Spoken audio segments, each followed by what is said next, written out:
We can say कि knowledge is fixed और given. माने नॉलेज ऐसी होती है जो बिल्कुल फिक्स रहती है, जैसी दे दी वैसी ही रहेगी। लेकिन अडल्ट के केस में क्या हो जाएगा, उसकी नॉलेज बड़ी फ्लेक्सिबल भी रहती है और इवोल्व होती है। इवोल्व मैंने हो सकता है आज की अंडरस्टैंडिंग कुछ और हो, लेकिन कल टीचर अगर दोबारा पढ़ा रहा है, दोबारा बता रहा है, तो बच्चे की अंडरस्टैंडिंग चेंज हो गई है। वो अब की बार नई चीजों को भी गेन करने की क्षमता रखता है। बात समझ में आई? ठीक है, तो ये चलो मैं पॉइंट लिख देता हूँ। नॉलेज यहाँ पे कैसी होती है, फिक्स होती है। यानी कि वही सीखेगा, दो दूनी चार मतलब दो दूनी चार, नई चीज कुछ नहीं सीख रहा है यहाँ पे बच्चा। बट इस केस में नॉलेज क्या होती है, फ्लेक्सिबल भी होती है और साथ में साथ इवोल्यूशन वाली भी होती है, यानी कि इवोल्व होती है। ठीक है, बात समझ में आई? ओके। और हर बच्चा एक जैसी नॉलेज नहीं लेता है यहाँ पे एंड्रागोजी में। जब बड़े हो गए हैं हम लोग, तो हमारी परसेप्शन भी साथ में आ जाती है। समझदारी भी सबकी अलग अलग होती है, सारे एक जैसे समझदार तो नहीं हो सकते। सबको अलग अलग है ना, टीचर ने एक जैसा पढ़ाया सबको, लेकिन अंडरस्टैंडिंग सबकी अलग अलग लेवल पे जाती है। जबकि छोटे बच्चों में क्या है कि टीचर ने जैसा पढ़ाया वैसा ही जाएगा सबको।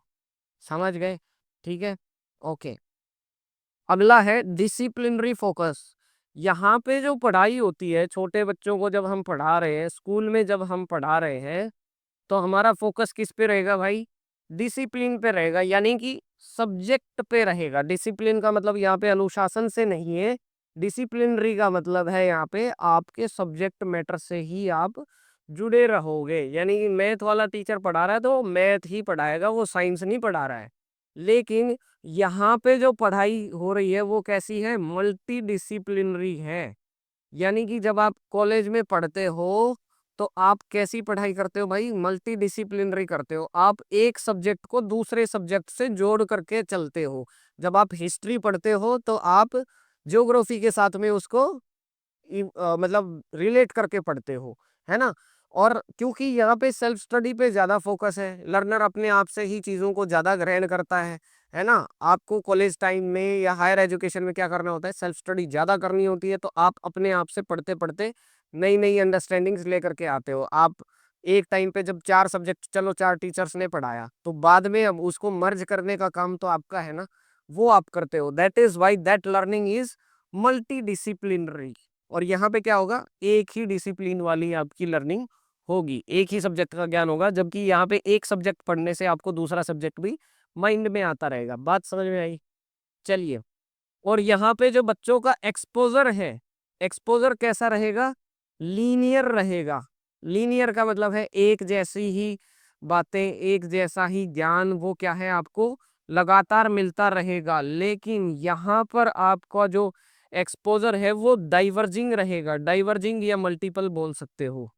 डाइवर्जिंग एक्सपोजर माने एक जब आप बड़े हो जाते हैं, तो आपको एक टाइम पे 10-10 20-20 तरीके का नॉलेज मिलता रहता है। फॉर एग्जाम्पल, आप क्लास में जो पढ़ रहे हो वो तो है ही है, उसके अलावा लैब में भी आप कुछ काम कर रहे हो, वहां भी सीख रहे हो। उसके आप रिसर्च का कोई काम कर रहे हो, वो भी आप सीख रहे हो।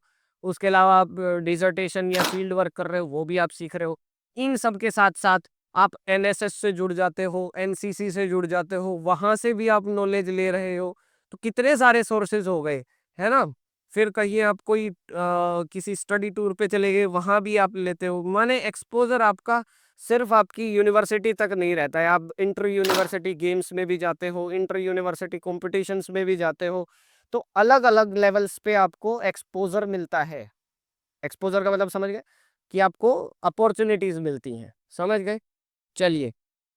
तो लीनियर एक्सपोजर और डाइवर्जिंग एक्सपोजर दोनों में अंतर हो गया।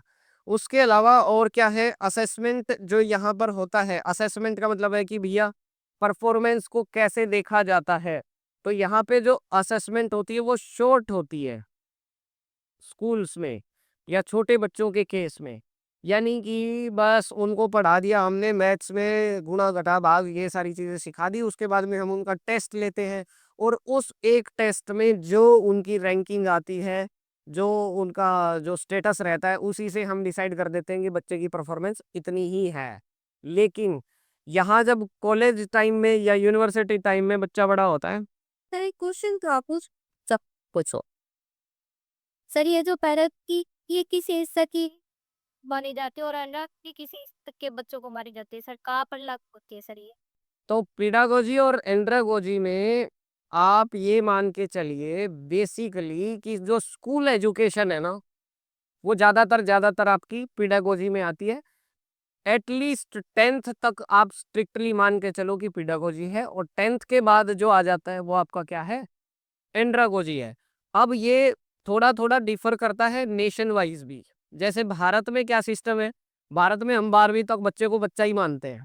स्कूल एजुकेशन में जब बच्चा है तो हम सोचते हैं कि यार ये इसको ना बस इसी तरीके से पढ़ाना चाहिए, तो वो पिडागोजी हो गया। लेकिन विदेशों में क्या होता है, छठी सातवीं क्लास के बाद से ही उनको प्रोजेक्ट्स के लिए, डिसर्टेशन के लिए, फील्ड वर्क के लिए, लैब वर्क के लिए, रिसर्च के लिए, मतलब वहीं से ओरिएंटेशन स्टार्ट हो जाता है। तो वहां पे एंड्रोगोजी इंट्रोड्यूस हो जाती है 6th 7th 8th क्लास से ही। बात समझ में आई? तो ये नेशन टू नेशन भी डिफर करता है। और आप एक रफली यदि जानना चाहते हो तो 10वीं तक की जो पढ़ाई है ना वो पिडागोजी है, और बाद वाली क्या है, एंड्रागोजी है। तो चलो बीएड बीएड जिन्होंने करी है, तो बीएड में भी आप पिडागोजी पढ़ते हो बड़े अच्छे से, और आई थिंक 20 क्वेश्चंस आते हैं सीटेट में पिडागोजी से, है ना? 20, यस, 20 क्वेश्चंस आते हैं। मैंने भी दिया है सीटेट, मेरा क्वालिफाई है 2 3 बार। चलिए भाई, तो यहीं पे गीता जी कह रही है कि ह्यूटागोजी भी बता दीजिए। तो ह्यूटागोजी क्या होता है, वहां पे लर्नर ना क्रिएटिव हो जाता है, राइट? अडल्ट है, सही बात है। अब ह्यूटागोजी में क्या होता है कि लर्नर क्या रहेगा, अडल्ट रहेगा। अडल्ट होने के साथ साथ लर्नर में आ जाती है क्रिएटिविटी। और वहां पे पढ़ाई कैसे होती है, टीचर का रोल भी होता है, बट टीचर के साथ साथ आपस में एक दूसरे का सहयोग ज्यादा मैटर करता है, जहां पे आप टीम वर्क करते हो, राइट? फॉर एग्जाम्पल, आप किसी कंपनी में हो गए, तो लर्निंग तो वहां भी है, कंपनी में भी आप बहुत सारी चीजें सीखते हो। तो वहां पे आपका टीचर कौन है, your boss is your teacher. बात समझ में आई? Your boss is your teacher. और वहां पे क्या होता है, जितने भी आप को एम्प्लॉइज हो, एक एक स्टेटस वाले एक साथ, जो 3 4 या जितना भी आपका वर्कफोर्स है, जो लोग आप हो, तो आप क्या करते हो, टीम वर्क वहां पे करते हो। आपका बॉस आपको क्या देता है, डायरेक्शंस देता है, वो थोड़ा रोल अपना निभाता है। उसके बाद आप लोग क्या करते हो, आप अपनी क्रिएटिविटी लेकर के आते हो। बॉस कभी भी ये नहीं कहता कि आप इस काम को ऐसे करो ना, he needs the work in best way possible. वो ये नहीं कहता कि हर बार आप एक जैसी चीजें लेकर के आओ। वो ये कहता है कि तुम अपना बेस्ट पोटेंशियल से जो क्रिएट कर सकते हो वो लेकर के आओ। फॉर एग्जांपल कोई मार्केटिंग एजेंसी है, तो बॉस क्या करेगा, बॉस अपना आइडिया प्रेजेंट करेगा कि दिस इज द आइडिया, ऐसे हमने इस एजेंसी को जो है या हमारे क्लाइंट को ऐसा हमने कुछ प्रस्तुत करके देना है, और उसका जो टारगेट ऑडियंस है वो ये है, ठीक है? उसके बाद में बॉस क्या बोलेगा कि आप लोग इसके ऊपर कुछ मतलब ऐड बना करके लेकर के आओ। तो वहां पे क्या होता है, बॉस ने बस डायरेक्शन दिया, आप लोग अपनी क्रिएटिविटी से उस काम को करके लेके आते हो, और साथ में एक दूसरे का सहयोग उसमें ज्यादा चाहिए होता है ना? एक काम किसी ने किया, फिर दूसरा कोई और कर रहा है, तीसरा कोई और कर रहा है, फिर मिल करके उस एक काम को कंप्लीट करते हैं। तो वो क्या होता है, ह्यूटालॉजी होता है। चलो मैं यहाँ पे लिख देता हूँ, यहाँ पे दिखाई दे रहा होगा वैसे तो सबको, है ना? तीनों में अंतर समझ में आया, पिडागोजी, एंड्रागोजी, ह्यूटागोजी। तो ह्यूटागोजी हो गया तीनों में से एडवांस लेवल, जहां पे लर्नर का रोल ज्यादा ही होता है, प्लस क्रिएटिविटी होती है वहां पे, ठीक है? तो इंडिपेंडेंस कहाँ पे सबसे मैक्सिमम होगी, ह्यूटागोजी में इंडिपेंडेंस मैक्सिमम होने वाली है, समझ गए? एंड्रागोजी में इंडिपेंडेंस थोड़ी सी कम रहेगी। यहाँ पे लर्नर्स, यहाँ पे टीचर का काम क्या होता है, फैसिलिटेटर का होता है। यहाँ पे टीचर का क्या क्या होता है, फैसिलिटेट भी नहीं करता, बस वो डायरेक्शंस दे देता है, ठीक है? तो बात समझ में आई? Okay, any doubts? कुछ डाउट है तो पूछ सकते हैं।